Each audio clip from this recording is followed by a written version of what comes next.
Nicole Ferroni, on me dit que vous êtes Oui. sciée. Oui, je suis sciée. En combien de monsieur... morceaux? Oh, je suis dedans, Deux. je sais pas, à peu près. Oui, je suis sciée comme la branche sur laquelle était notre invité, monsieur Glavany, ancien député socialiste, scié de cette hécatombe au Parti socialiste, car c'est beaucoup plus qu'une hécatombe. Hein, si on est précis, on est plus à deux hécatombes et demi, puisque le mot hécatombe du grec ancien hécaton, qui veut dire sang, et bous, qui veut dire bœuf, désigne à la base un sacrifice religieux de 100 bœufs. Alors que là, à ces législatives pour le Parti socialiste, on n'est pas sur 100 députés, mais ce sera plutôt 200 bœufs socialistes qui se retrouveront peut-être sacrifiés, écrabouillés, piétinés par un troupeau de Macron marcheurs dans la course au pouvoir. Et heureusement, comme de chaque épreuve, il y a son enseignement. Et vous avez tiré, vous avez pressenti de cet épisode, monsieur Glavany, la leçon suivante, hein, je cite: la candidature d'Emmanuel Macron a donné un coup de torchon bienfaiteur. On a tous reçu un formidable coup de pied au cul. Et je fais partie de ceux qui pensent que quand on les reçoit, c'est qu'on les a mérités. Et moi, je suis assez d'accord, sauf que quand j'ai lu ça, je me suis demandé, monsieur Glavany, si vous n'aviez pas confondu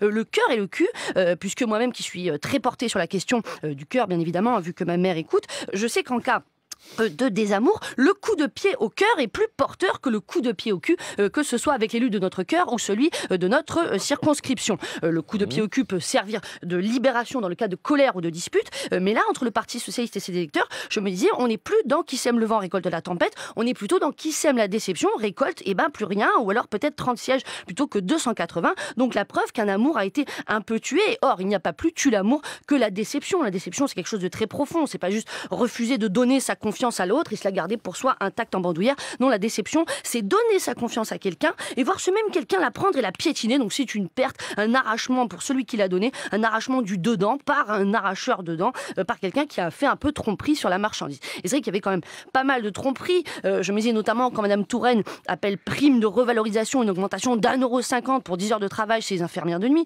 quand Monsieur Valls appelle un crédit d'impôt compétitivité emploi un crédit qui n'en fait pas, ou Madame El Khomri appelle une loi travail, une loi qui risque d'en faire perdre plus que d'en créer. Et donc là, voilà, quand je vous entendais dire de l'échec du Parti socialiste, que Benoît Hamon n'avait pas su rassembler, je me suis dit, mince, mais est-ce que, comme pour le cœur et le cul, monsieur Glavany n'aurait pas encore confondu entre rassembler et ressembler? Est-ce que le problème, ce n'est pas plutôt de ne pas avoir assez ressemblé à l'étiquette originelle du parti, avoir été fidèle au nom du Parti socialiste, enfin du moins au mot socialiste, parce qu'après, coller au mot parti, hélas, vous êtes en passe de le faire, et comme les Républicains, le PS sera peut-être un jour un parti trop loin là-bas. Et c'est dommage parce que certains députés de votre camp avaient pourtant tenté d'alerter. Et la chose injuste, c'est que c'est aussi eux le plus souvent qui sont les premiers punis dans cette élection. Mais que ce soit Duflot, Christian Paul, Delphine Batho, Madame Filippetti, Benoît Hamon, Laurent Baumel, vous avez dit de ces frondeurs qu'ils sont allés trop loin, alors qu'au contraire, ils étaient peut-être justement les seuls collés, restés au plus près de l'étiquette et des valeurs pour lesquelles ils avaient été élus. Et peut-être qu'ils avaient senti qu'à proposer une loi travail qui ne leur ressemble pas, le PS perdrait des plumes, mais aussi des voix.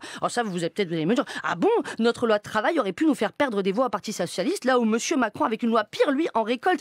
Mais oui, mais parce que lui, c'est un peu raccord avec l'étiquette En Marche. Avec la suppression du compte de pénibilité, on sera en marche sur des œufs. Avec les accords d'entreprise défavorables en termes de salaire, on sera en marche au pas. Avec la suppression de l'impôt sur la fortune et sur les produits boursiers, on sera en marche sur la tête.